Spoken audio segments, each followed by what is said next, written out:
ਲਾਲਾ ਉਹ ਪਹਿਲੇ ਦੱਸਿਆ ਨਾ ਬੱਚਿਆਂ ਨੇ ਹਾਂਜੀ ਕਿੱਥੇ ਰਹਿੰਦਾ ਕਿਸੇ ਨੂੰ ਪਤਾ ਨਹੀਂ ਚੱਲਦਾ। ਹੁਣ ਬੜਿਆਂ ਦੇ ਸਿਰ ਪਾੜੇ ਨੇ ਤੇ ਆਪਣਾ ਧਿਆਨ ਨਾਲ ਮਤਾ ਤੇਰਾ ਹੀ ਸਿਰ ਪਾੜ ਦੇਵੇ। ਉਹ ਨਹੀਂ ਨਾਲ ਖਲੋਤਾ ਹੁੰਦੇ ਪਤਾ ਹੀ ਨਹੀਂ ਚੱਲਦਾ ਕਿੱਥੇ ਗਿਆ ਹੈ।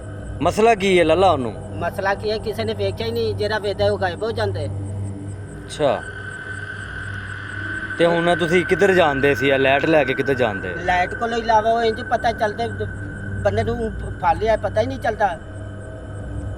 ਤੇ ਪੱਥਰ ਕਿੰਨੇ ਮਾਰੇ ਸਿਰ 'ਚ? ਬੜੇ ਬੰਦਿਆਂ ਨੂੰ ਪੱਥਰ ਮਾਰਿਆ, ਕੋਈ ਬੰਦੇ ਮਰ ਗਏ ਨੇ ਕਿ ਕਿਸੇ ਦਾ ਸਿਰ ਫਟ ਗਿਆ, ਅੱਲਾ। ਕੁਰਕੀ ਨਾਲੇ ਕੁਰਕੀ ਲਾਏ ਗਏ ਨੇ, ਅੱਜੇ ਬੰਦੇ ਉੱਥੇ ਬੇਹੋਸ਼ ਪੜੇ ਨੇ। ਅੱਲਾਹੁ ਅਕਬਰ। ਤੇ ਤੁਸੀਂ ਆਪਣਾ ਧਿਆਨ ਨਾਲ ਇੱਥੋਂ ਲੰਘਿਆ ਕਰੋ ਤੇ ਬੱਚਿਆਂ ਨੂੰ ਚੁੱਕ ਲਾਵੇ ਨਾ, ਇੰਜ ਪਤਾ ਚੱਲਦਾ ਜੋ ਬੱਚੇ ਚੁੱਕਿਆ ਨਹੀਂ ਗਾਇਬ ਕਰ ਦਿੰਦਾ ਹੈ।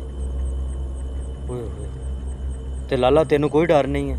ਮੈਨੂੰ ਡਰ ਹੈ, ਮੈਂ ਲਾਈਟ ਫੜੀ ਹੋਈ ਆਵੇ ਇੱਕ ਤੇ ਉਹ ਲਾਈਟ ਤੇ ਨਾ ਗਾਇਬ ਹੋ ਜਾਂਦੇ। ਹਨੇਰਾ ਹੋਵੇ ਨਾ ਇੰਜ ਬੰਦੇ ਨੂੰ ਗਾਇਬ ਕਰ ਦਿੰਦਾ ਹੈ। ਅਜੇ ਤੇ ਇੱਕ ਹੈਗਾ ਖੂਨਖਾਰ ਬੰਦਾ, ਉਹ ਇਧਰ ਨਾ ਦਿਮਾਗ ਦਾ ਪਾਗਲ ਹੈ, ਪਤਾ ਨਹੀਂ ਕੀ ਹੈ।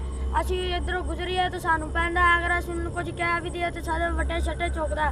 ਅਸੀਂ ਦੌੜ ਜਾਂਦੇ ਅੱਗੋਂ ਤੇ ਕੋਈ ਵੀ ਬੰਦਾ ਵੇਖ ਲਵੇ ਉਹਨੂੰ ਵੱਟੇ ਛੱਟੇ ਮਾਰਦੇ। ਕਈ ਬੰਦਿਆਂ ਦੇ ਉਹਨੇ ਸਿਰ ਪਾੜੇ ਨੇ ਤੇ ਤੁਸੀਂ ਵੀ ਬਚ ਕੇ ਰਹਿਣਾ ਇਸ ਜਗ੍ਹਾ ਤੇ। ਤੁਸੀਂ ਇੱਧਰੋਂ ਜਾਓ ਤਾਂ ਬਚ ਕੇ ਰਹਿਣਾ। ਉਹ ਇੱਧਰ ਕਿਧਰ ਲੁਕਿਆ ਫਿਰਦਾ ਹੁੰਦਾ, ਐਵੇਂ ਆ ਕੇ ਪਿੱਛੋਂ ਮਾਰ ਦਿੰਦਾ ਵੱਟੇ ਛੱਟੇ।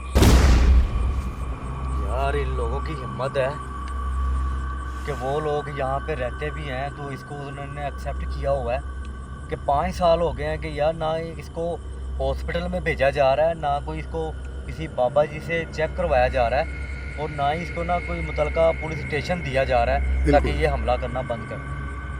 तो खुलेआम फिर रहा है। अभी जैसे कि यार तकरीबन 1-2 मन का तो वो पत्थर होगा ना, उठा लिया था जो उसने, उसने उठा उठा लिया लिया था, था। बिल्कुल उठा लिया। अभी मैं वहाँ से ना रिमूव होता तो वो उन्होंने मार दिया था यार। बेशक ये पत्थरों का तो नाम मैं सुन के आया हूँ कि बंदों के सर पे, लोगों के सर पे पत्थर मार देता है तो उनको ख़त्म कर देता है।